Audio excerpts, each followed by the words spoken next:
오늘 참가하신 행사는 다름이 아니고 보셨다시피 문옥주의 길 행사입니다. 작년에 저희가 처음 그렇고 이번에 두 번째 행사인데 그럼 문옥주의 길이 도대체 뭐냐? 그거에 대해서 좀 설명 좀 드리려고 그래요. 그러니까 오늘은 10월 7일이죠. 그런데 좀 시간이 지났습니다. 원래는 이게 7월 9일 날 했어야 되는데 왜 7월 9일이냐? 그 문옥주 할머니란 분이 그 증언을 통해서 생애 계속 잊지 않고 이야기한 날이 42년 7월 9일입니다. 그날이 문옥주 할머니가 이제 위안부로 이제 이 대구를 떠나게 되는 날이에요. 근데 그날의 이야기를 되게 자세하게 얘기했습니다. 근데 제가 여기 의문 드는 게 그 개인에게 대해서 그 하루를 이렇게 자세하게 이야기하기가 참 쉽지 않다. 왜 그런 이야기를 자세하게 했을까? 근데 오늘 지금 설정이 우리가 지금 안산에서 출발하는데 실제는 뭐냐면 할머니가 살던 대명동에서 아침에 잠을 못 이루고 걸어옵니다. 왜냐? 할머니가 고민했던 42년 7월 9일은 오늘 낮에 누가 대구역에서 누굴 만나서 어디로 가게 돼 있어요. 돈을 벌 수 있다는 것도. 그런데 그날은 할머니에게는 아버지가 돌아가신 지 10주년이 되는 제삿날이었습니다. 새벽에 잠을 못 이루고 대명동 2640번지 집에 사시다가 새벽에 잠을 못 이루고 대명동에서 여기까지 걸어옵니다. 제가 어느 쪽인지는 나중에 그 길을 지나가면 말씀드리도록 할게요.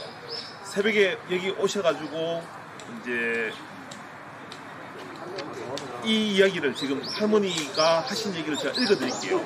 건너편 나무 그늘 및 풀밭에는 아낙네들이 둘러앉아 돌려가며 흰천에다 한 바늘씩 샌님바리를 하며 목욕할 차례를 기다리고 있군요.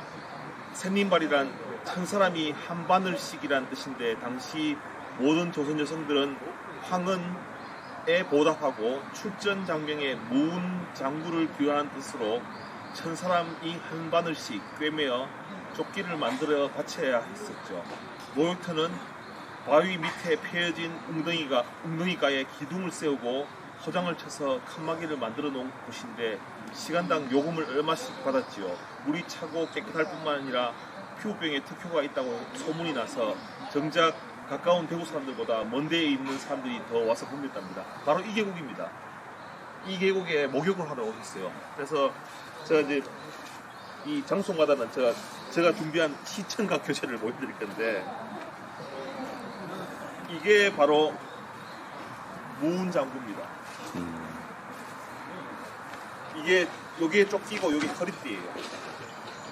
그러니까 할머니가 말씀하신 게 뭐냐면 여기 기다리면서 이제 목욕할 차례가 되면 이제 사람들이 이 한 바늘씩 하는데 지금 요즘 이게 참 무서운 게 이게 한자로 치면 천인침입니다. 천 사람이 한 침씩 온다는 말이죠. 요즘도 지금 보십시오. 우리 일상생활에 우리 한 바리 했다 그러지 않습니까? 그 바리가 바로 한 침을 놓고 하는 거죠.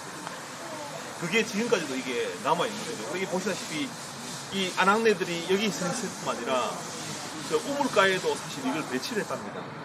배치를 해가지고 사람들이 이걸 한 땀씩 놓고 이제 해야지 다음에 뭐 우물을 길러간다든지 뭐 이렇게 해서 할 뿐만 아니라 여자 학교에는 이걸 이제 의무적으로 이렇게 돌려가지고 한 바늘씩 해야 이걸 입은 군인들이 무운장구 진짜 군인으로서 무예의 명성도 키우고 오래 살 수 있다는 이런 바람을 담는 거죠.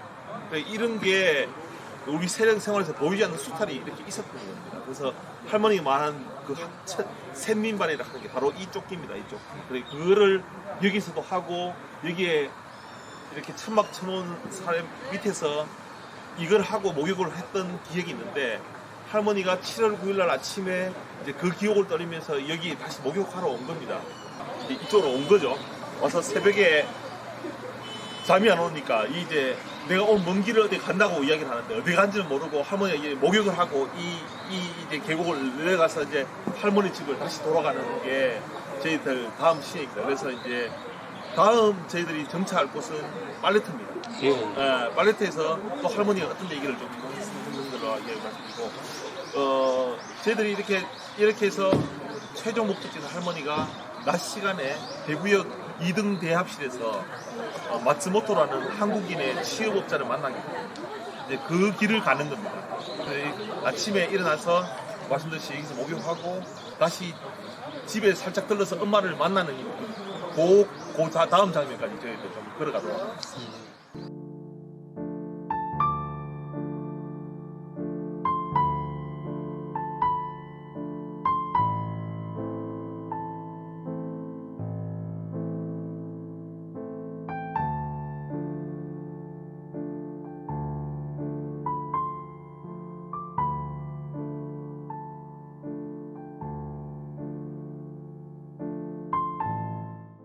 여기서 좀 그 할머니 증언 대목을 읽어드리도록 하겠습니다. 그날 밤은 밤새도록 잠이 오지 않았습니다. 엄마는 하루 종일 골목을 누비시느라 지치셨는지 코를 골며 깊이 잠들고 계셨습니다. 나는 부채로 엄마 몸에 엉겨붙은 모기를 쫓아들이다가 조용히 방을 빠져나왔습니다. 마당에는 달빛이 환했습니다. 음력 6월 보름달이었습니다. 잠자리에 누우시며 엄마가 하시던 말씀이 생각났습니다. 내일은 너가 아버지 제사인데 맵살도 받아야 되겠고 다문 명태 한 마리 탁주 한 대라도 장만해야 될 낀데 이놈의 자식은 명색이 마다들이라는 게 제가 아버지 제삿날이 돼도 편지 한 장도 없고 오빠는 징역에 붙들려간 이후로 일본 규슈 탄광에서 일하고 있다는 소식을 전한 지 1년도 넘어 기별이 없었습니다. 죄 많은 년 아무리 돈에 환장했기로서니 해필 아버지 제삿날에 집을 나가게 되다니 그것도 어머니 몰래. 나는 죄책감이 와 서름이 복받쳐 견딜 수가 없었습니다. 목 놓아 실컷 울고 싶어 집 뒤 산등성이로 올라갔습니다. 산에는 이 등성이 저 등성이에 뻐꾸기가 울고 있었습니다. 뻐꾹새의 울음소리를 들을 때마다 슬픔을 자아냈지만 그날 밤 뻐꾹새의 울음소리는 유난히 슬프게 들렸습니다. 나는 잔디 위에 주저앉아 통곡을 했습니다. 울고 또 울어도 목이 쉬도록 울어도 서러움은 가시지 않았습니다. 어느새 먼동이 번번하게 트이더군요. 사람들이 눈에 띄면 곤란했기에 나는 개울로 내려왔지요. 개울에는 아직 인적이 없었습니다. 나는 아무 때나 가까운 목욕터 휘장을 헤치고 들었었지요. 그리고 알몸을 웅덩이에 담갔더니 몸은 오싹거렸으나 낯이 화끈했습니다. 숙이라는 처녀가 그만 노출되었으니까요. 깜깜한 밤중에도 속옷조차 벗지 않고 목욕을 했습니다. 비록 아무도 보는 사람이 없을망정 망측하고 수치스러웠습니다. 이렇게 아까 전에 말해서 할머니를 목욕하고 나온 거죠. 이 팔레트입니다. 여기가 지금 이렇게 복귀가 돼가지고 앉는데 좀 있으면 골목이 있는데 사실 이게 팔레트하고 작은 가랑들이 이렇게 왔을 거예요. 지난번에 이야기 들어보니까 이게 하나의 메인이고 작은 가랑의 옆에 골목에는 이렇게 물이 흘러들었는데 거기에 솥을 걸고 빨래를 삶아주게 됐습니다. 그래서 빨래하는 사람이 여기 와서 빨래를 맡고 삶아가지고 데쳐가지고 다시 빨래를 들고 여기서 또 물려가 좀 이렇게 말려가지고 집에 가는 게 옛날 그랬는데 자 여기서부터 대명도까지가 꽤 멉니다. 할머니 여기서 빨래 하러 여기까지 왔어야 돼요. 여기까지 와야 돼요. 채원아 멀겠지? 지금부터 해가지고 내가 어디가 할머니 집인지 이야기 해줄게. 빨래 하는지 내가 얼마나 먼지를 자 여기 팔레트 얘기를 할머니가 뭐 어떻게 하시냐면 대덕산 줄기도 가장 높은 장군봉 꼭대기로부터 개울물이 속친 안지랑이란 가파른 골짜기를 미끄럼 타듯이 흘러서 평지에 도달한 것이 팔레트였습니다. 대덕산 줄기에서도 가장 높은 그 개울 기슬 양편에는 자갈모래가 편하게 깔려있고 군데군데 빨래장이들이 가마솥을 걸고 양잿물을 풀어서 물을 끓여가지고 빨래 한 가지씩을 삶아주고 돈을 받았지요. 지금 안지랑 시장이 들어선 것은 그때 팔레트였어요. 여기 밑에다. 근데 왜 제가 팔레트를 했냐면 할머니가 못 살았습니다. 아까 말했듯이 오빠가 아까 그 강제징용 갔다 그랬죠. 강진구 갔다 온 오빠가 나중에는 강진구 가기 전인가 그 대구역에서 또 사과를 팔았는데 사과 팔다가 또 집을 쫄딱 말아먹었어. 그랬어. 대구역이라는 게 할머니로 봐서는 자기가 슬픈 운명이 시작하는 곳인가고 오빠가 사과 팔다가 쫄딱 말아먹는 것이었고 개인으로서 되게 미운 장소입니다. 근데 여기가 왜 저 팔레트 얘기 말씀드리냐면 할머니가 못 사는 줄 알고 할머니가 이래 있으니까 누가 이제 어떤 아줌마가 와서 고령식당 아줌마라는 분이 아줌마한테 이야기합니다. 야, 여기서 이제 빨래 하고 있는데 자 물에 젖은 타올을 머리 위에 늘어뜨린 고령 아줌마가 서 있었습니다. 나는 고령식당에서 신혼사를 한 적이 있었죠. 아이고 고령 아줌마구만 오래간만이구만 목욕 오셨는겨. 목욕보다도 사실 너 만나러 여기까지 왔다가 목욕을 하고 너희 집에 들리려고 했는데 너희 여기서 참 잘 만났다. 저게 무슨 하신 말씀이 좋은 일자리 소개할까 싶어서 일자리요. 나는 귀가 번쩍 뜨였습니다. 어떤 일자리인데요? 나는 자세히 모르겠고 우리 집에 가끔 오는 손님이 20살 안팎의 처녀들을 소개시켜달라 하기에 어떤 생각이 와서 안 한다. 그분은 농경 시작을 돌아간 대단한 양반이다. 할 일이 뭔데 그건 모르겠고 어딘가 먼 나라에 나가서 하는 일인가 보더라. 자기 마음은 돈은 억수로 많이 벌 수 있다 하더만 먼 나라 가면 만주인가? 배 타고 여러 나라에 간다 그냥 만주는 안 끼고 아무튼 네가 생각이 있으면 내일 낮전에 우리 집에 오이라. 그 사람도 올락했으니까 직접 물어보면 알겠지. 고맙습니다. 내일 갈게. 고령 아줌마 헤어진 후에 빨래를 시작했죠. 기진맥진하던 몸에서 생기가 돌거든요. 자 할머니가 여기서 누가 어떤 아줌마가 좋은 일자리가 있다 해가지고 여기 빨래하다가 누구 만나서 이제 그 잘못된 선택을 하게 되는 곳이 바로 이곳입니다. 그리고 아까 말했던 좋은 일자리 소개시켜준 메이지 대학 나온 사람은 송씨의 남자입니다. 우리나라 사람인데요. 근데 이제 이런 걸 보고 자 할머니 돈 벌어 왔다. 이제 이런 식으로 몰아붙이는데 이게 얼마나 그분들은 나중에 말씀드릴게요. 이 빨래터 아까 말했던 목욕터하고 좀 다르고 여기서 이 할머니 이 일을 그러면서 제가 생각한 게 뭐냐면 어제도 제가 맘처리 얘기하면서 이게 사람이 많이 오시든 아니구나. 참 저에게는 어느새 대사가 돼버렸다. 작년에 처음 시작했지만은 이 할머니의 어떤 원통한 생각을 이렇게 떠올리면서 이 일을 한번 같이 걸어주는 게 할머니를 위한 할 수 있는 조그만 일이지 않냐. 그래서 아마 그런 얘기들이 지금으로부터 80년 전에 이렇게 지금 여기 떠돌고 있었겠죠. 할머니는 왜 대단한 사람이냐면 할머니는 정말 최선을 다하려고 뭔가 작은 순간순간에 최선을 다하려는 사람이에요. 자기 밥줄을 위해서 자기 밥숟갈을 위해서 노력했던 그런 사람이 뿐이었을 사람입니다. 그런데 이제 그게 잘못된 운명으로 시작된 거고 그 운명이 시작된 것이 좀 빨래였습니다.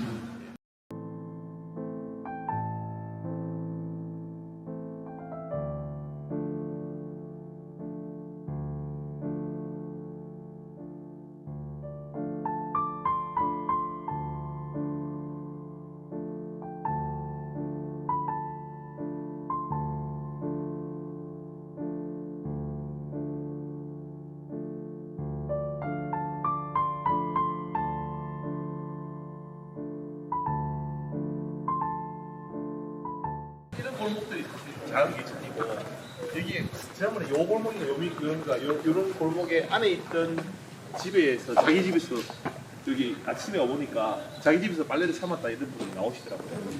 네, 여기서 이렇게 모여들겠죠.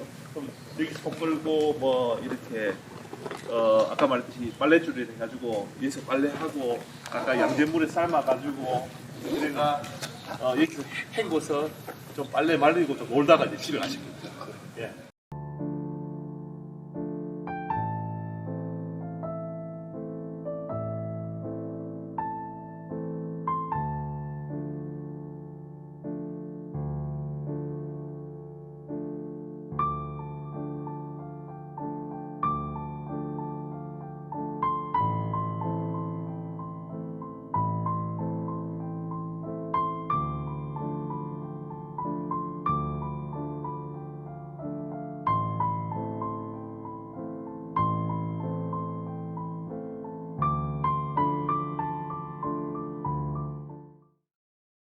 남산 하장장이었습니다. 1920년도에 앞에 좀 분수가 있는 저기가 하장장 꽃이런 데입니다.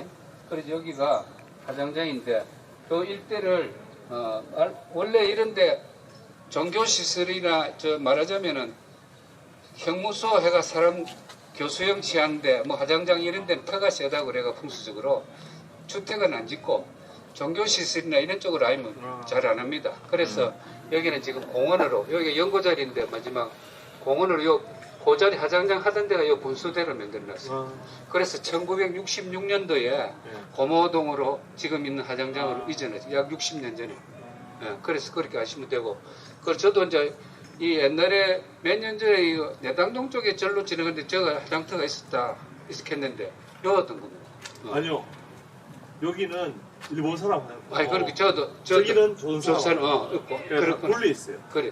그리고 여기가 네. 이제 그런 자리입니다. 네. 그리고 대명시장 뒤에 저기가 이제 공동묘지가 있었고. 그래서 요 이때가 지금 우리가 시내가 이제 말하자면 도시가 많이 번창하니까 이게 시내 한복판으로 되는데 그때만 해도 이게 외곽집 모양입니다. 한 60년, 70년 전에. 그래서 또 지금 대명동점에도 굉장히 번잡했는데도 공동묘지가 있었다는 거는 외곽 시대입니다. 그래서 여기는 달성군이었습니다. 예. 드디어 아까 말씀드렸죠. 소화 12년 이제 1937년에 만든 대구지도에 대구 안에 들어왔습니다. 그래서 여기는 아니까 달성군입니다. 달성군입니다. 그래서 이제 여기에 조금 할머니의 흔적들이 좌표가 찍히기 시작해요. 그러니까 말씀드린 여기는 화장터입니다. 화장터. 근데 화장터가 왜 중요한지는 말씀드리고 제가 요거를 어렵게 이제 도움을 받아가 했는데 요게 대명동 지적도입니다. 여기가 화장터고 말씀드렸듯이 여기 보면 조선인 공동묘지가 있는 게 아까 이제 시장 뒤편이 공동묘지라고 그랬죠. 그리고 지금 대구대 옆에 거기가 화장터. 그러니까 여기도 우리나라도 이제 매장하다가 처음으로 화장이 시작된 거예요. 일본 사람 배워서. 조금 내려다 보면 할머니 집이 나옵니다. 그래 대명동 2641번지. 저희도 옛날 지도는 짐을 찍겠는데 지금은 어딘지는 모르겠어요. 그 근처만 알 수 있고. 이제 여기가 할머니가 어린 시절을 보낸 거고 여기가 아까 말씀드렸듯이 할머니가 위안부로 2번을 다녔습니다.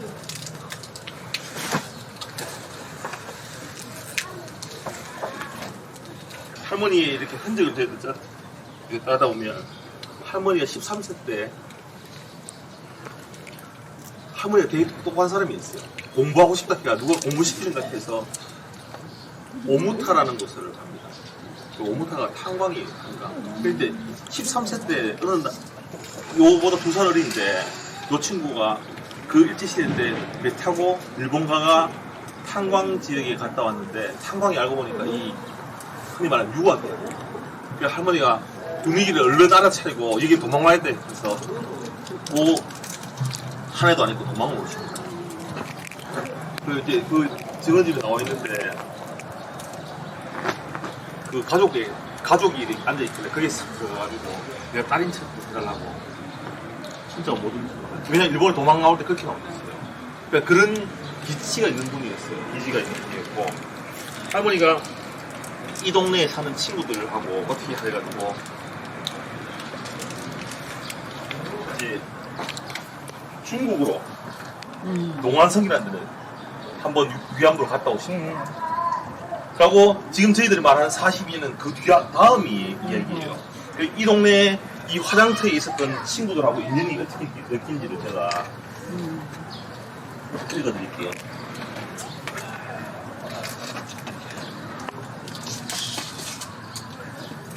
자, 여기가 이제 대명동입니다. 이제 그즈음 우리가 살았던 대명동이라는 동네는 흔히 말하는 뒷골목으로 가난한 집이 많았기 때문에 밥을 얻어먹는 날에는 동네 친구들도 불러서 같이 먹곤 했다.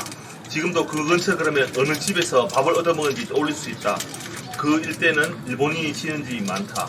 이게 바로 이 동네를 말씀드린 겁니다. 그래서 제가 지나면서 좀 이따 학교 이야기를 드릴 건데 나는 읽기, 쓰기, 산수를 가르쳐주는 야간 서당에 돈이 있으면 가고 떨어지면 그만두는 식으로 3년 정도 다녀주시다. 그 할머니가 공식 그 학력이 초등학교 3, 4학년밖에 안 돼요. 나는 배운 것은 누구보다도 빠르게 잘 기가하는 편이었다. 교과서를 큰 소리로 읽으면 언제나 선생님께서 칭찬을 하셨다. 그렇게 칭찬을 받으니 학교에 가는 게 너무 즐겁고 기뻤다. 결국 학비를 낼 수 없어서 서당을 그만두었다. 서당에 갈 수 없게 되자 마음이 아파서 몸에 힘이 빠져나가는 것 같았다. 집안 사정이야 어린 아이였던 나도 충분히 이해했지만 정말 비참했다. 그래도 공부를 완전히 포기할 수 없어서 돈을 못 내게 되면 교실 밖에서 훔쳐보면서 한자를 외우게 됐다. 그러니까 할머니가 되게 슬펐던 날을 이렇게 언급하는 게 며칠 안 되는데 학교를 그만둔 날 되게 슬펐어요. 그래서 할머니가 다녔던 야간 서당이란 게 이게 제가 지금 서당이라 그래요. 네 이게 들어왔을 때인데. 왜 조금 저희들 이야기하는데 뭐냐면 요 책이 96년 2월에 나왔습니다. 이 책이 먼저 나온 게 일본인이었어요. 그래서 지금 저희들이 아까 말씀드린 것 같이 문옥주 할머니와 모리카와시라는 추모 행사인데 저희 종착지가 대구역입니다. 대구역이 왜 대구역이냐? 우리 걷는 길의 끝이 대구역입니다. 근데 왜 제가 모리카와라는 분을 왜 말씀드리냐 하면 이분이 92년도에 할머니를 처음 만나요. 이 문옥주 할머니는 이렇게 생기셨는데 이건 전 좀 젊은 시절이었습니다. 예. 이 할머니가 이제 우리가 잘 아시는 위안부 피해자가 제일 먼저 신고하신 분이 91년 8월 14일 날 하신 김학수 할머니고 공개 증언을 처음 하셨죠. 할머니가 전국에서 두 번째로 하십니다. 12월 2일 날 12월 2일 날 하고 이 할머니의 증언을 듣게 된 이 모리카와 씨가 92년 3월인가 3월 8일인가 일본에서 처음 만나게 됩니다. 그러니까 내가 당신의 이야기를 받아들여도 됩니까? 이러니까 그래도 좋다 이래가지고 모리카와 씨가 그 이후 95년까지 3년간 18번을 되고요. 근데 이분이 비행기를 안 타고 왔어요. 항상 부산에서 기차 타고 대구역에 타서 할머니 집이 그 당시에 어디냐면 대봉동에 있었습니다. 대봉동 집에까지 18번을 찾아왔어요. 그러니까 18번 찾아왔는데 증언을 항상 잘 들을 수는 없었습니다. 할머니가 기분 좋으면 증언도 쭉 해주다가 오늘은 기분 좀 꿀꿀하고 이러면 증언도 안 하고 할머니 이야기도 안 해줘요. 다시 말씀드리면 92년부터 95년 동안 할머니 이야기를 받아 적었고 18번 와서 대구에서 받아 적었고 96년 2월 달에 이 책을 먼저 냅니다. 모리카와 씨가. 그리고 96년 10월 26일 날 할머니가 돌아갔어요. 10월 26일 날. 그게 동산병으로 돌아가십니다. 동산병으로 돌아가시고 할머니는 93년도에 이제 그 관련 법이 제정돼가지고 비둘기 아파트 사셨어요. 그러니까 이용수 할머니뿐만 아니라 이 지역에 있는 피해자들이 다 거기 사셨는데 그래서 월 그때 지원금 15만 원을 받고 살았어요. 그래서 할머니가 돌아가시게 되는데 할머니 좀 이야기를 땡겨서 말씀드리면 이런 위안부 할머니들이 되게 슬픈 게 사람들이 가서 그 군대 가서 몇 년 동안 고생한 게 되게 슬픈 얘기 아니냐. 근데 사실은 슬픈 역사는 갔다 와서 시작됩니다. 갔다 와서 시작됩니다. 여자로서 10대 때 이렇게 돌아와서 이런 곳에 혼자 살게 되는 게 얼마나 힘들겠습니까? 당장 결혼을 할 수 없습니다. 애를 못 낳는 사람이 많은 거고 거기다가 그 당시에 여자로서 할 수 있는 경제적 활동이 뭐 있습니까? 되게 제한되거든요. 그러다가 또 그런 게 말년에 할머니가 이제 5, 60대가 되고 나는데 뭐 하냐면 양자를 드립니다. 왜냐? 내 제사 지낼 사람이 없다. 니 봐라. 그래 덕이 없으니까 막복하니까 그런 일이 생기지 이러면서 양자를 드는데 이 양자들이 또 할머니들을 엄청나게 괴롭힙니다. 이 할머니도 말년에는 어디까지 하셨냐면 일수장사까지 하신다고 얘기 들었는데 할머니 안전뱅이로 그 일수장사 하시면서 그 돈 모은 돈을 그 양자 노름비 가운데 가봤었어요. 네, 그래서 참 이런데 자 그런 반면에 모리카와 씨하고 오늘 추모 걷기를 하는 여러 가지 이야기와 종점이 아까 대구역이 있는데 이제 미리 좀 말씀드리면 모리카와 씨가 아까 말했듯이 3년 동안 18번 대구 와서 할머니 이야기를 듣고 할머니 이 딱 책을 펴내고 2월 달에 펴냈죠. 96년 2월 라고 할머니가 96년 10월 달 돌아가시는데 이 사람이 제일 먼저 한 게 뭐냐면 그 책을 펴내고 이 책에 있는 할머니 증언이 맞나 미얀마를 직접 가셨을 뿐만 아니라 14개월을 거기 살았어요. 이분이 2019년도에 돌아가셨어요. 2019년도에 돌아가셨는데 돌아가시기 전까지 이 할머니 문제 해결을 위해서 거의 평생 노는 같이 생각하시면 돼요. 그래서 이제 이 부분에 대해서는 조금 더 가서 이해했고 여기는 아까 말씀드린 할머니 학교가 관련된 부분이 있어서 그 이제 나중에 이제 다른 증언집에서 다른 사람하고 이야기하는 데서 할머니한테 이 동네에 있었던 얘기를 하니까 여기서 뭐 했냐니까 5년간 식로 생활을 했다 그랬거든요. 그러니까 그 이후 이제 했으니까 공장도 좀 당겼다. 어떤 공장? 그래 공장 해봐야 직물 공장, 조그만 양말 자는 공장. 이 양말 자는 공장이 저 서문시장에 그 입구에 있는 그 양말 거리에 있고 이쪽에 양말 공장이 많았다 그래요. 남성동에 실가게가 많았고 그 자연적으로 거기에 실 파는 골목에서 인가가 들어있으면서 거기에 이제 입구에 뭐 대성 양말 파는 곳도 있었고 여러 가지 이제 작은 양말 거기에 있어서 그 당시 이제 일제 시대에 의해서 그 여러 배웠던 그런 방직 기술들이 해가지고 이제 방직 기술이 커지는데 지금 생성된 거는 이제 그 전무 상가인 거 1975년도고 당시에 많은 가게들이 있었다 그럽니다. 그래서 공장 위치는 알 수 없고 그리고 아까 말씀드린 할머니가 이제 이 일본 사람이 경영하는 왕골 슬리퍼 공장 다녔는데 이거는 사실 그 왕골 슬리퍼인지는 아닌지를 몰라요. 근데 이게 이제 베트남에서 만드는 왕골 슬리퍼인데 내가 한번 사왔어. 왕골 슬리퍼 어떻게 생겼는지 잘 모르지만은 이런 모양이 아니었는가. 그래서 아버지가 할머니 이야기하신 게 이제 증언들이 뭐냐면 할머니가 아버님이 돌아가신 후 엄마, 오빠, 남동생, 나 네 식구가 오두막집에 밥 한 떼기 없이 가난에 쪼달리며 겨우 목숨을 이어갔죠. 엄마는 남의 집 빨래품을 팔고 산에 올라가 산나물도 캐서 대구 시내 골목골목을 누비며 팔고 식구들의 끼니를 겨우 이어갔습니다. 나도 13살 때 이 집 저 집 옷게 다니면서 가정부 노릇을 했죠. 일본 사람 집이나 식당 같은 곳에서는 일할 때는 밥을 제대로 얻어먹기도 하고 돈도 몇 푼 받았지만 여염집에서는 주인집 식구들이 먹다 남긴 배궁밥이나 얻어먹을 뿐인데도 일은 고데기 짝이 없었어요. 그나마 대동아 전쟁이란 것이 터지고 난 뒤부터는 식량이고 뭐고 다 배급지가 되는 바람에 물자는 귀하고 더구나 쌀은 몽땅 군량미로 공출되는 바람에 야매로 거래되는 쌀값은 엄청나게 비싸서 돈량이나 있다는 집에서도 웬만해서는 비싼 쌀을 얻어가며 가정부를 두기는 어려운 일이었죠. 그래가지고 이 동네에 저녁 때 이제 15세 때 할머니가 그날도 하루권에서 놀다가 이 허리한테 놀다가 걸어서 20분 되는 거리에 집으로 돌아가는 중 너 일로 잠시 와봐 하는 소리에 놀라서 멈췄었다. 그때 나를 불러 세운 사람은 일본인 헌병과 조선인 헌병 그리고 조선인 형사였다. 나는 무서워서 아무 소리도 못 내었다. 그냥 그들을 따라갈 수밖에 없었다. 무슨 일이냐고 물어볼 생각도 하지 못했다. 그 당시 조선인 우리들에게 헌병이란 이 세상에 가장 무서운 존재였다. 아버지도 살아계실 때는 늘 헌병에게 쫓기셨으니까 꼭 죽을 것만 같았다. 그리고 그날 날 데려간 곳은 헌병들이 모여있는 장소 같은데 거기에는 이미 여자애들이 한 명 있었다. 그들은 나를 대구역 앞 한 건물로 끌고 왔다. 다음날 아침 나와 그 여자애는 대구역에 기차를 타고 할머니가 이런 식으로 해서 기차역을 타고 아까 말했던 중국으로 위안부에 끌려가십니다. 그리고 아까 말했듯이 42년 7월 9일은 그 다음에 위안부로 끌려가시는 그 이야기입니다.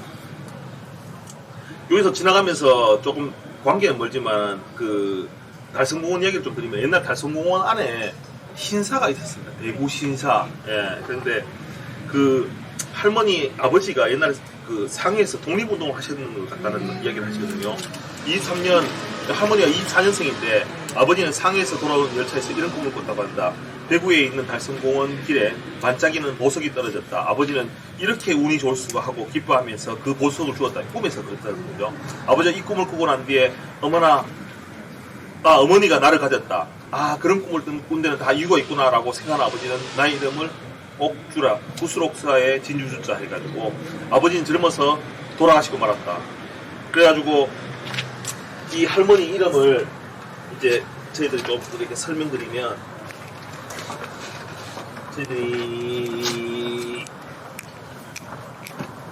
요거는 저희들이 21년도에 이런 할머니에 대해서 공부를 좀 하자 해가 한 7명이 모여서 공부를 하고 책을 하나 만들었어요. 그래서 요 표지에다가 문옥주의 절골을 해서, 야, 식민지 시대에 어떤 여성 환자가 자발적으로 이런 동선을 움직이면서 그럴 수가 있느냐, 자발적으로 갈 수 있느냐, 이거는 정말, 이거는 강대되지 않고는 이건 어렵지 않냐, 이렇게 하면서 할머니 이야기를 했는데, 할머니 이 이야기가 처음에는 이렇게 문옥주라고 태어났지만은 할머니가 나중에는 그 중국 갈 때는 남미코라는 이름으로 바뀝니다. 이 정치성이 어떻게 바뀐가 보십시오. 남미코로 갔다가, 남미코는 아까 말했던 중국의 그 위안부로 끌려갔을 때죠. 그리고 그 할머니가 이 시대는 또 후미하라 요시코로 바뀝니다. 이 시대에는 이렇게 하는 배급이 안 됐기 때문에. 그래, 후미하라, 원래는 할머니가 이름만 바꿨다가 나중에 후미하라는 성을, 그러니까 창명, 그러니까 이름만 바꾸고 개명만 했고 나중에 창씨까지 한 거죠. 그래, 요시코가 이렇게 있다가 나중에는 정말 이 이름을 가지고 이제 아까 말했듯이 다니고, 할머니가 요시코가 이름이 길자란 뜻입니다. 길자라는 한자인데 한동안은 이름을 숨기가지고 뭉길자라 이야기했어요. 자기 숨기기 위해서. 그러다가 어느 날 이제 92년 이후로 이제 다시 문옥주란 이름을 이야기하게 되죠. 자, 요게 지금 요 지역의 항공사진입니다. 항공사진. 지금 여기서 제가 여기 보면 몇 개 이렇게 빈대가 있는데, 요거는 제가 나중에 되고, 지금 요 지역이 요 지금 항공사진에 오늘 이제 지금 여기서부터 이렇게 쭉 걸어가실 길이 이렇게 요 노란 길입니다. 네. 보면 지금 영남학교 요 길 삼각지 지났고, 우리가 문옥주의 집도 있고, 영남학교, 남산보통학교를 이렇게 지나갈 겁니다. 이게 이제 학교가 있고, 여기에 할머니가 다녔던 사실학교인데, 아까 전에 말했던 야간학교 이런 명칭들이 왜 어렵냐면, 이 할머니 증언집을 처음 일본 사람이 받아줬다 보니까, 1어로 저거가 표기하다 보니까 할머니가 말하는 사투리라든지 정확한 표현들이 그래가지고 그게 거꾸로 번역되다 보니까 이렇게 됐고요. 자, 요게 이제 할머니 말하는 그 서문시장입니다. 서문시장. 옛날에 요 양말 팔고 있던 그 서문시장 그쪽이고, 요 지나가는 곳까지만 고, 이제 이렇게 해서 복숭로 들어가기 전까지 이제 저희들이 요건 복숭로 들어가서 다시 보여드리고, 이제 그 당시에 이제 그걸 하면 되고, 이제 여기서는 이제 지나갈 곳은 저희들이 사실학교라는 것은 이제 지금 뭐 그 정확하게 무엇인가는 좀 이렇게 알아보고 있는데, 뭐 명도 소학교라든지 옛날에 처음에 종교단체가 그 학교를 먼저 만들었거든요. 그래서 정확하게 어떤 학교인지는 알 수가 없지만은 이제 몇 개 학교를 추정을 하고 있습니다. 그래서 있고, 자, 일단은 이제 저희들이 그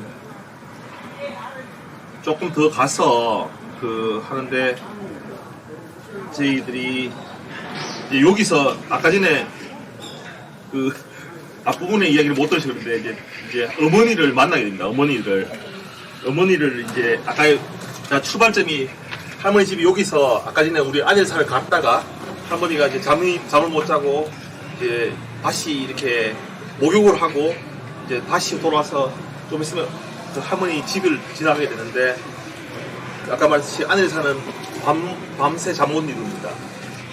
아버지 제사하는 날인데 오늘 누가 약속을 해서 이제 어디 먼 곳에 가면 돈 벌 수 있다고 가니까 아버지 재산 날에 먼 길을 떠나고 돈 벌러 간다는 자체가 어디로 간지 모르겠는데 돈을 많이 준다. 그 가서 너 빨래만 해도 너 가족이 먹고 산다 그러니까 어디 먼 데는 간다는데 어디는지는 모르고 그 출발하는 날이 42년 7월 9일이었습니다. 그래서 이제 우리가 안에서 시작해서 걸어온 거는 사실 여기서 가서 이래 온 거는 맞아 먹고 거꾸로 이렇게 온 거죠. 그래서 집에 좀 있으면 도착합니다. 몸을 다 씻고 날은 이미 환히 밝았고 어머니는 벌써 나물 바구니를 이고 삽작을 나서고 있었습니다. 어머니가 만나니까 목욕하러 하고 오는구나. 잘했다. 아버지 제삿날 잘 차려드리지 못할 망정 몸이라도 깨끗이 하고 제사를 올려야지. 내 일찍 돌아올게. 집안도 깨끗이 치워놔라. 내 엄마. 나는 목이 모여 뒷말이 이어지지 않았습니다. 나는 엄마 뒷꼭지를 향해 속으로 외쳤죠. 엄마 이틀만 기다려. 내 돈 많이 벌어와서 엄마도 호강시킬게. 나는 쏟아지는 눈물을 훔쳐가며 방과 마당을 깨끗이 청소한 다음 서둘러 간당후꾸로 옷을 갈아입었습니다. 간당후꾸라는 게 뭐냐면 원피스 이렇게 확 내려 입는 걸 간당후꾸라 그럽니다. 그래서 우리 집에서 대구역까지 걸음을 재빨리 돌려도 2시간은 좋게 걸릴 거리였지만 대구역은 몹시 곤비고 있었습니다. 뜨거운 햇빛이 쨍쨍 쏟아지는 광장에서 소중학교 수백 명이 줄지어 늘어서서 히노마루 깃대를 흔들어 군가를 합창하고 있었습니다. 출정 군인 환송을 해주기 위해서 동원된 군중이죠. 자, 이런 식으로 해서 여기서 이제 걸어가는 길입니다. 그래서 사실 할머니 이야기하는 길은 이렇게 끝나고 아까 말씀드렸듯이 이 길을 할머니가 여기서 태어난 그 2641번지를 거쳐서 갈 길을 아무리 생각해봐도 서문시장에서 저희들 역사관 앞으로 지나갈 수 있는 그 길밖에 없습니다. 그래서 할머니가 우리하고 같은 인연이 있다는 게 뭐 이건 제 과장일 수도 있지만 사실 그때부터 시작됐구나 이런 생각을 다시 하는 거죠.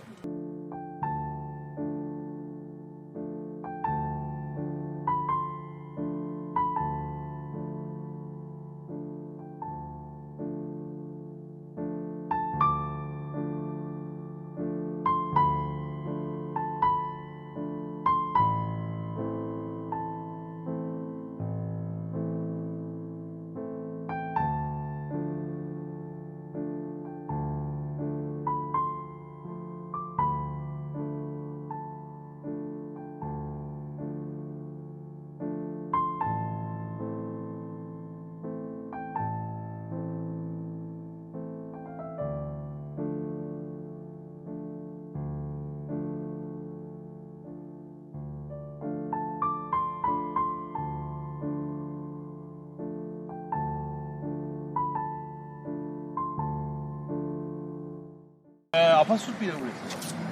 그러니까 2641번지를 정말 전문가하고 딱 찾아가 찝으면 수 있겠는데 지금 저희들은 아직까지 못해도 하여튼 이 근처 어디쯤입니다. 그래서 여기서 아까 전에 할머니 화장터에 가가지고 화장 지내고 난 뒤에 남는 음식 얻어먹고 학교 다니고 놀러는 조금씩 걸어가서 서문시장 가가지고 양말 공장 다니고 식모 생활하고 여기가 이제 할머니 거주지였어요. 이렇게 변했다.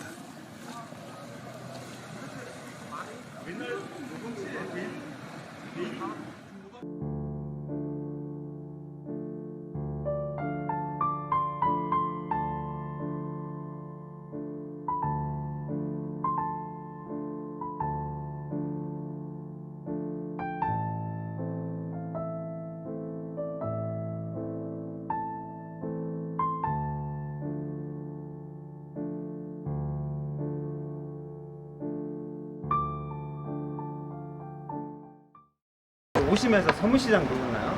네. 서문시장은 그 옮겨간 곳이고 이쪽에서 보면 저쪽 편 보이시죠? 길이 뚫려 있죠? 네. 도로는 저렇게 평행하게 달리는데 그 조선시대에는 이렇게 해서 그 성으로 나가는 길이었어요. 그러니까 저희들은 이제 성 안에 들어온 거죠. 이제 네. 예. 그리고 성으로 나가는 문을 이제 달서문이라고 했는데 네. 여기서 이제 성문 통해서 바라보면 이제 서문시장이 보이는 거죠. 네. 당시 그 서문시장 모습이 이제 요런 모습이었어요. 옆에 보시면 지금은 이제 서문시장이 옮겨가서 사각형으로 되어 있는 서문시장을 보셨죠? 예. 근데 옮겨가기 전에 서문 바깥에 있다고 해서 서문시장인데, 네. 전에 가면 여기서 보면 서문시장이 예, 옆선에 이렇게 돌려가면서 이렇게 보시면 되고, 네. 이 사진인가요? 네, 이거 아닙니다. 네, 이건 아니네. 예. 그래서 일본인들이 와서 이제 성을 허무니까 이제 원래 있던 성과 그 성벽이 이제 성로가 된 거예요, 성로. 네. 그래서 요 앞에 있는 요 길이 아. 성벽인 거죠. 어. 네, 이제 그림이 그려지시죠. 네. 또 나가면 이제 그 달서문이 있고 나가면 서문시장이구나. 그리고 할머니가 걸어왔을 법한 이런 길들은 이제 시민들이 다니는 길에 걸어 다닐 테니까 시민들이 많이 걷는 길을 걸었겠죠. 그래서 시민 모임에서는 이제 요렇게 서문시장을 통해서 이렇게 이제 도시로 걸어왔겠구나. 그런 생각을 마스를. 추정을 하고 있어요. 그리고 이제 이쪽에서 이제 들어오면 이제 어떤 모습이냐. 이게 그 딱 입구의 모습인데 지금 아파트 가까이 오세요. 네. 아파트 입구에 보면 여기 아파트 벽 보이시죠? 네. 저 자리의 건물이 바로 이 건물입니다. 왼쪽에 건물 보이시죠? 왼쪽에 건물이 대구은행 건물인데 지금 대구은행 말고 일제강점기 때 대구은행 있었는데 조선인들의 은행이죠. 조선인 자본으로 만든 은행입니다. 대구은행이라고 해요. 그래서 요 길로 쭉 들어가면 이제 요 모습입니다. 이렇게 바라보면 저 길이 바라보면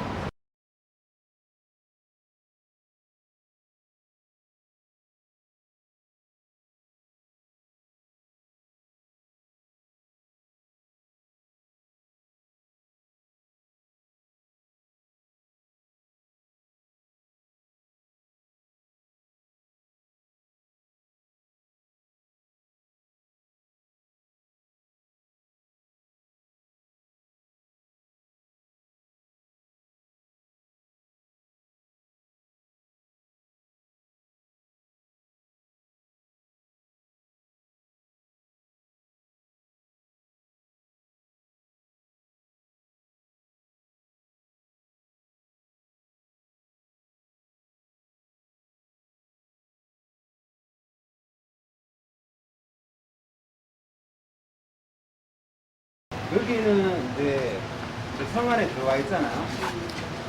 성 안에 들어왔고 요 앞에는 종로면 이쪽 블락은 뭐가 있었겠습니까? 뭔가 무사히. 인가들이 네. 있었겠죠. 시민들 뭐 집들이 있었겠고 초가집이 있었겠고. 지금 이렇게 해서 요 빌딩 바깥으로 나가면 대구 시민들이 부르는 동신로, 서신로 혹시 기억나십니까? 옛날에는 동신로, 서신로 이렇게 불렀죠. 지금은 국제부상로라고 불리는데 요 바깥에 있는 이 새롭게 도로가 난 곳이 바로 대구의 기생들이 모여서 하던 샘박 골목이라고 하는 곳입니다. 범위는 저희가 들어있는 이 범위까지 다 샘박 골목인데 여기가 62년도까지 대구 기생들의 살림집이었기 때문에 아무도 못 건드렸어요. 그래서 아주 늦게까지 여기가 빽빽한 주거지로 있다가 62년도에 도로가 나게 되는데 저희가 왜 이곳에 왔냐면 문옥주 할머니가 본원에서 기생수업을 받으셨어요. 기생수업을 받았으면 어디에서 받았고 그리고 어떤 분위기에서 받으셨을지 그런 것들을 좀 생각하기 위해서 제가 사진 한 장을 가져왔는데 한 사진은 우리 서 대표님이 보여주시고 이게 아직 언론에 공개가 안 되는 사진인데 대구 기생학교 풍경인데 1900년도에 일본 군인이 이제 활동을 하다가 자기가 찍은 스냅 사진이에요. 이쪽에 보면 메모도 있고 관계되어 있는데 당시에 그 초가집의 느낌이랑 그리고 여기에 기생 수업을 받았던 여성분들이 나이가 어떻게 되는지를 사진을 보면 되죠. 우리 중립입니다. 거의 중딩 나이에 지금 네. 보면 비슷해 보이죠, 나이대가. 그러니까 우리 친구 나이대 비슷한 대구의 소녀들이 어떻게 먹고 살 수 있을까? 하나의 먹고 살 수 있는 방법으로 이 기생학교에서 기회를 비웠다. 당시에. 지금 똑같죠, 아이돌하고. 예. 요즘으로 해석하면 이제 K-팝 스타가 되는 건데, 당시에는 숟가락 하나 들기 위해서 부모님도 걱정하실 때 싶어가지고 이렇게 다녔다는 거죠. 그래서 옷 매무새를 보면 13세, 14세, 15세, 뭐 7세, 8세 이런 아이들도 이렇게 옷 매무새 준비를 해서 가금이랑 검은고 뭐 이런 것들 보이시죠? 그리고 왼쪽에 있는 요 일본인처럼 보이는 이 사람이 이제 요 사진을 찍었던 그 동료들 중에 한 사람 구성입니다. 그래서 이 달성 건물의 자리는 요 바로 뒤에 있는 충행각이라고 하는 그 한정육집이 있었는데 그 건물은 없어졌고 그것과 연결되어 있는 이제 마지막 남은 한우 건물 앞에서 장면을 들고 싶었어요. 아, 그 축에 있습니다. 네. 그래서 위안부 운동에서도 이 조선의 위안부가 기생 출신이었다 이런 얘기를 잘 할 수 없었던 그런 또 시대가 있었거든요. 그 이제 그거를 어떻게 생각하십니까? 그거를 이제 이때까지 할머니 기생 출신인가 하면 그런 이야기를 더 안 했어요.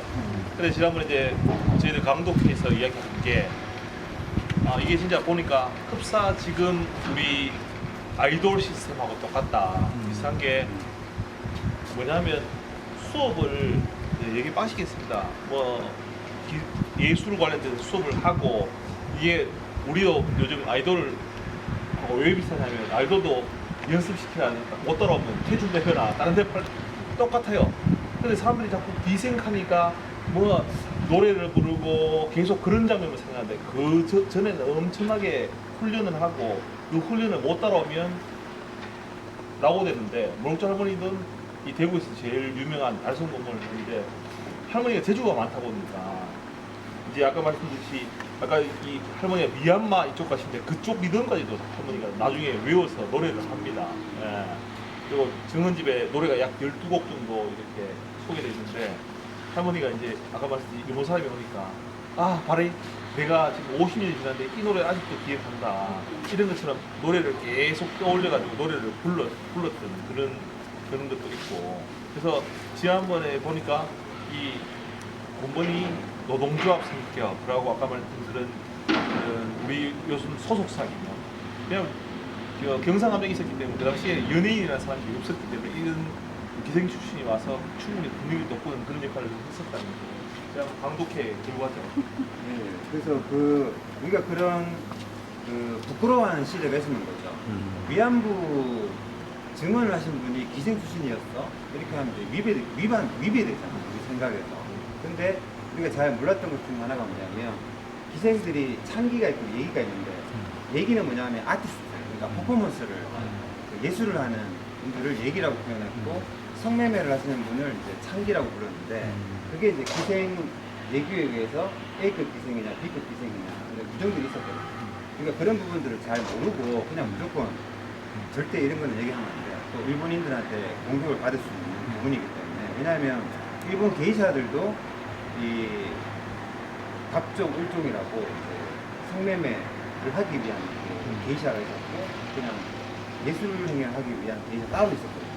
그런 것도 우리가 잘 모르니까 그런 것들을 좀 묻어두고 있었는데 최근에는 시민모임에서도 그런 얘기를 적극적으로 얘기를 하시게 되는 연하들도 우리가 지역에 대해서 제대로 알게 되면 또 할머니의 삶을 또 제대로 복구할 수 있다 그런 이야기를 할 수 있는 거죠. 그래서 이 샘박골목은 할매들의 집인 거죠. 할매들이 여기서 그 손님을 받는 곳이 아니고 할매들이 그 기생들의 연락이 오면 요리집으로 이렇게 인력거를 타고 파견을 가십니다. 여기에서는 사시는 곳이고 그 차이 아시겠죠? 네.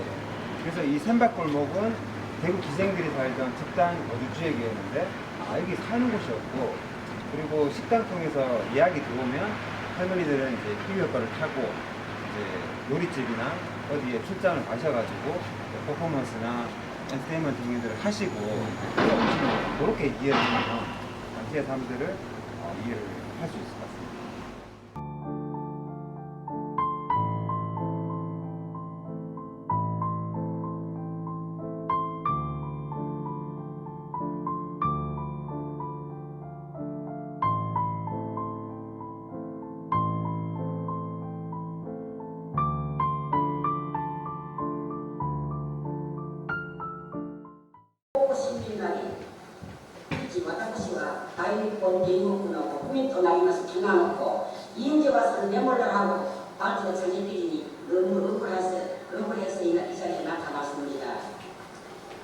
앞으로 남은 세월을 가는 이런 일이 다시 없게끔 이런 정부에서도 이런 일이 다시 없게끔 이 나라의 일본 여성들도 다시 이런 일이 안 생기게끔 하고 반성을 해야 되겠습니다.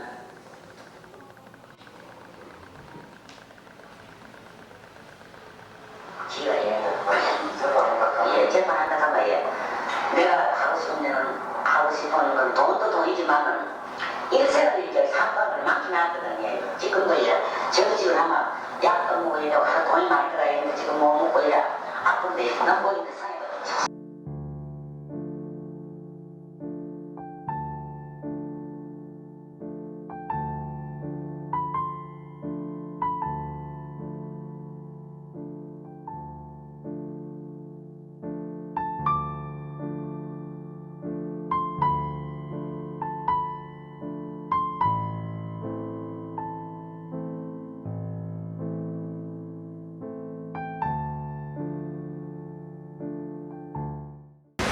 여기서 마지막 코스인데 오늘 많이 걸으셔가지고 여기에서 할머니가 간 코스를 전체적으로 다 설명을 하는 걸로 그렇게 준비를 했습니다.